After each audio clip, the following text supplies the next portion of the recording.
North America was founded by English colonists, Cherokee Indians had already been occupying the continent. In an effort to please the American government and keep their land, these Indians tried to become civilized by forming the Cherokee Nation. History.com says, the goal of this civilization campaign was to make Native Americans as much like white Americans as possible, by encouraging them to convert to Christianity, learn to speak and read English, and adopt European-style economic practices, such as the individual ownership of land and other property. Although most conformed as they were told, their struggles only increased. When the early 1800s arrived, Cherokee Indians were being pushed further west as a plethora of white settlers came to America. They were forced to live in the states of Georgia, Alabama, North Carolina, Florida, and Tennessee. The Indian Removal Act, the legal system, and the Treaty of New Echota led to the fall of the Cherokee Nation, which resulted in the treacherous Trail of Tears. The fall of the Cherokee Nation began with the Indian Removal Act.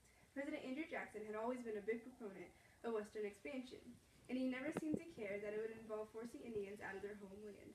Thus, he agreed with Georgian laws that discriminated against Indians. In 1830, President Jackson implemented the Indian Removal Act.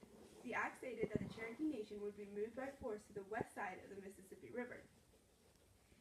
History.com states that although the law required the government to negotiate removal treaties fairly, voluntarily, and peacefully, it did not permit the president or anyone else to coerce native nations into giving up their land.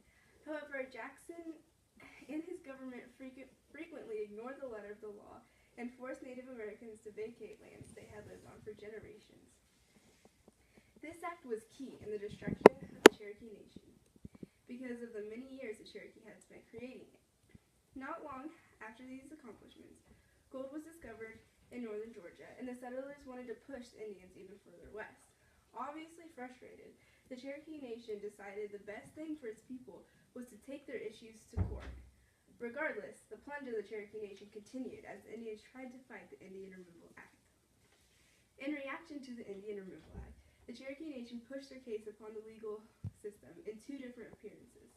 In back-to-back years, the Cherokee Nation persisted in taking their grievances to court.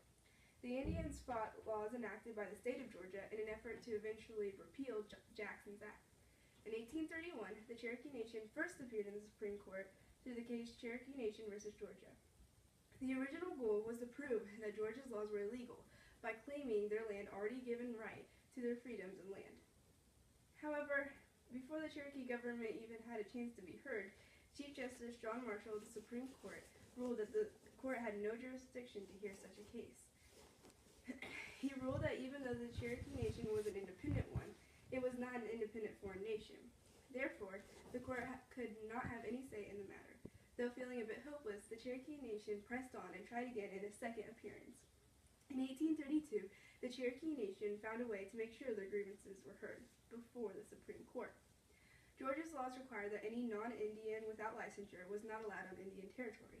However, Samuel Worcester, a missionary to the Indians, broke the law by living on the territory without a license.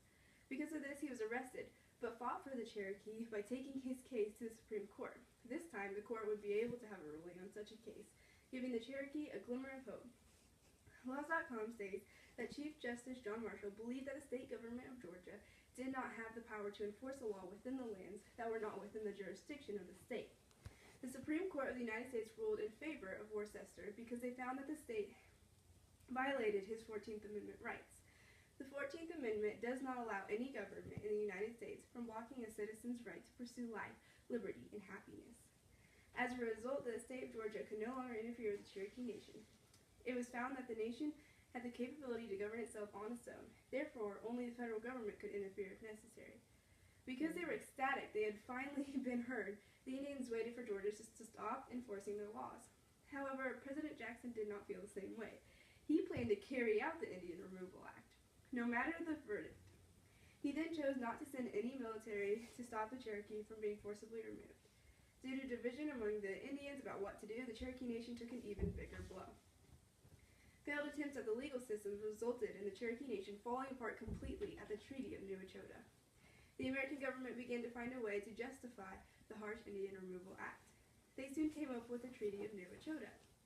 Exactly $5 million would be given in exchange for the Indians' land. Because the ruling created division among the tribe, two sides party arose in opposition to the Treaty of New Echota. This party's leader was Chief John Ross, leader of the Cherokee tribe. Because of this, most Indians sided with him, and the party represented the Cherokee majority. However, another party arose called the Treaty Party. It consisted of fewer supporters. This group believed that signing the treaty was the only way to make the inevitable better for them. But what the Treaty Party decided was best would bring an end to the Cherokee Nation. Members of this party had their own separate council with the United States government to sign the Treaty of New Echota on December 29, 1835. Upon hearing what had happened, Chief John Ross started a petition which 16,000 Cherokee people signed. It stated that the Treaty Party did not represent the Cherokee Nation. However, the signing was enough to be ratified by Congress by one vote in May of 1836. The Cherokee would have 2 years to exit the land. The Cherokee Nation had fallen. The Trail of Tears was the greatest impact of the fall of the Cherokee Nation. In 1838, President Martin Van Buren initiated the trail by sending General Winfield Scott and several thousand soldiers to Georgia. At first, the troops rounded up Cherokees and put them into stockades, which were the equivalent of a prison camp. Inside of the stockades, disease, especially dysentery, was rampant. Due to the sickness and the harsh conditions of the stockades, barely any food, water, or shelter, approximately 2,500 Cherokees died. Many Cherokees died before they even stepped foot on the trail. However, once the troops forced the Cherokee to begin their trek, the death toll only increased. The journey took about 6 months. Those who survived traveled about 800 miles to their new land in the west. Historians believe that about 4,500 Cherokee died on the trail, which was about 1/4 of the Cherokee Nation. Although many traveled by foot, some traveled by horseback or in wagons. This would be a wheel that would be on one of the wagons that they traveled in.